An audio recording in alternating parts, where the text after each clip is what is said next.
Ahora que ya hemos visto los principales conceptos del cálculo diferencial e integral, vamos a hacer una recorrida sobre las aplicaciones o algunas de las aplicaciones principales que tienen la derivada y la integral. Primero vamos a comenzar con aplicaciones de la derivada, y la primera a la que nos vamos a referir va a ser la razón de cambio. Nosotros ya hemos visto al definir la derivada cómo la utilizamos como razón de cambio de una magnitud con respecto a otra, ¿sí? O sea, lo único que hemos visto como aplicación a la vida real, digamos, entre comillas, de la derivada es la recta tangente, o sea, una aplicación geométrica, y la velocidad, ¿sí? La variación del espacio con respecto al tiempo. Entonces, también en ese momento dijimos que la aplicación de decir la derivada es la velocidad o la derivada es la pendiente de la recta tangente es algo, bueno, limitado, ¿sí? Porque no solamente es una velocidad, sino que es una rapidez de cambio, es algo más general que una velocidad. La velocidad es un caso particular de decir es la rapidez de cambio del espacio con respecto al tiempo, del espacio recorrido con respecto al tiempo transcurrido. Pero en general uno puede usar la derivada como rapidez de cambio de cualquier magnitud y con respecto a otra magnitud de x, como está expresado acá. Si la derivada es una función y igual a f de x, de una función y igual a f de x es la derivada de y con respecto a x, y puede interpretarse como la rapidez de cambio de y con respecto a x, siendo y y x dos magnitudes, ¿sí? Que no tienen por qué necesariamente ser el espacio y el tiempo. Entonces, el cambio en la variable lo habíamos definido como delta x, ¿sí? x2 menos x1, x final menos x inicial, mientras que el cambio en la función decíamos, bueno, delta y igual fx2 menos f en x1, o sea, también final menos inicial, la función evaluada en el punto final menos la función evaluada en el punto inicial. Como dijimos, nosotros hemos visto la aplicación correspondiente a la velocidad de un objeto, ¿sí? La variación o la rapidez de cambio del espacio recorrido con respecto al tiempo transcurrido. Entonces vamos a repasar ese ejemplo ahora que nosotros hemos madurado el concepto de derivada. Entonces imaginemos que tenemos un recorrido aquí que es desde A hasta B.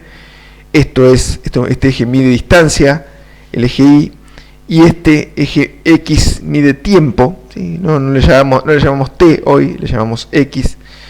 Y para fijar un poquito más a la realidad vamos a darle valores a estos lugares, ¿sí? El punto A y el punto B. El punto A será Bahía Blanca, nosotros vivimos aquí en Bahía Blanca, entonces la distancia a Bahía Blanca es 0 kilómetros, ¿sí? Nosotros partimos de Bahía Blanca y viajamos hasta un punto B, que es la ciudad de Pigüé, que está a 135 kilómetros. Nosotros agarramos la ruta 33 y le pegamos y llegamos a Pigüé. Aquí marcamos, bueno, dos puntos intermedios, Tres Picos y Torquín.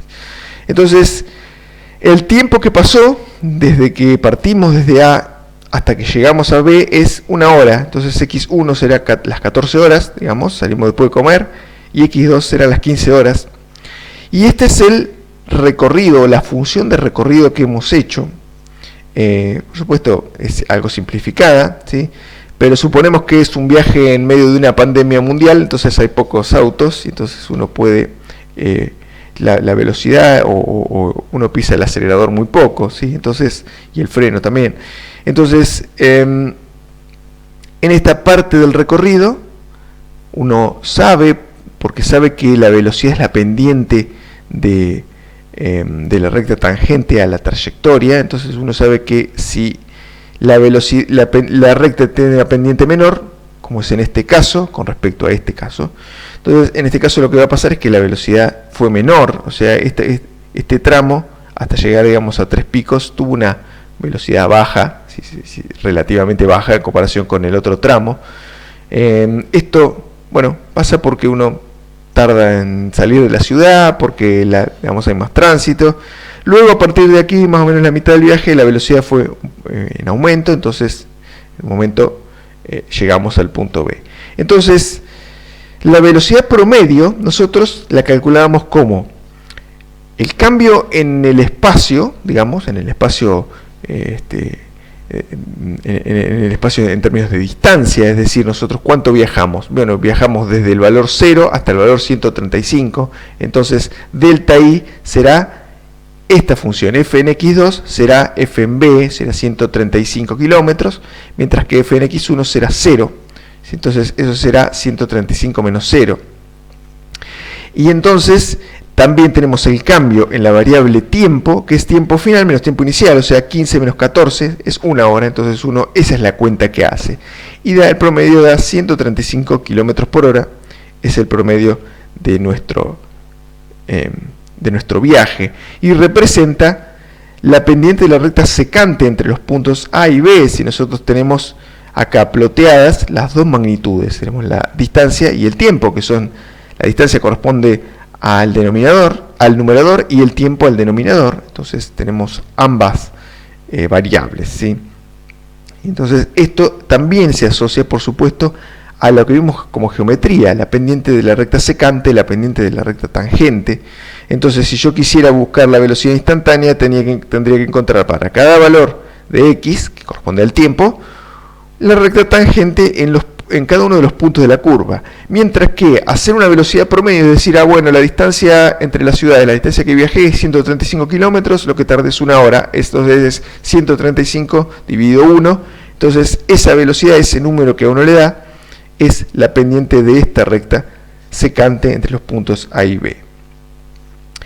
En general, uno puede, como dijimos, extender ese concepto de velocidad y ya no llamarle más velocidad, sino llamarle razón de cambio o rapidez de cambio, es decir, rapidez de cambio de una magnitud con respecto a otra. Entonces, esta es algo similar, la misma gráfica que hicimos recién. Lo que pasa es que recién lo aplicamos al caso de, bueno, un viaje.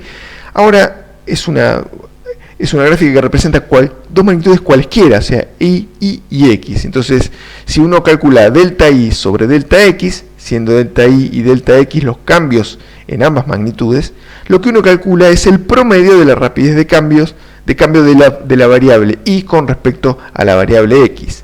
En cambio, si uno toma el límite de esa rapidez de cambio promedio, lo que uno tiene es la rapidez de cambio instantánea. Acá tenemos delta x tiende a 0, o sea, la magnitud con respecto a la cual obtenemos la razón de cambio tiende a 0. Entonces esto en definitiva es la derivada, y uno puede interpretarla del lado de la geometría o interpretarla del lado de la física, ¿sí?